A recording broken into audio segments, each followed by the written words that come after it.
Hello and welcome everyone, Carman back with another video, and today I'm going to be sharing with you my Mercedes ML Class W164. This is the ML350 and how to change the cabin air filter. So without wasting any time, let's get started. So right underneath the hood near the battery terminal on the passenger side, there's this assembly. And to remove this assembly, you just push it down and pull right out.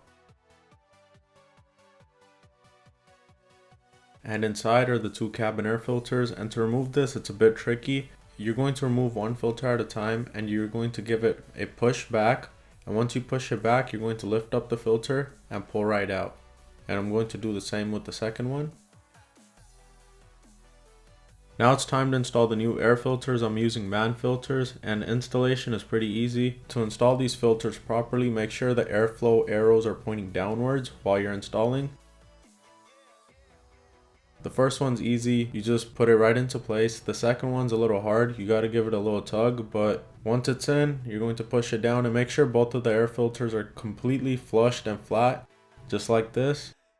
Now it's time to reinstall the assembly box. There are 3 tabbings on the bottom, so make sure to align them in the 3 cutouts down below.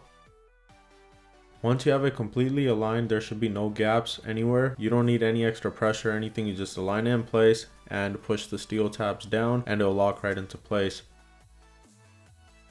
There you have it. That's how easy and simple it is to change your cabin air filter and hopefully get rid of the bad smells and odors in the cabin. I hope this video has helped you out. Please give it a like and share, and if you have any questions or comments, please leave them down below, and I'll see you guys soon with another video. Thank you.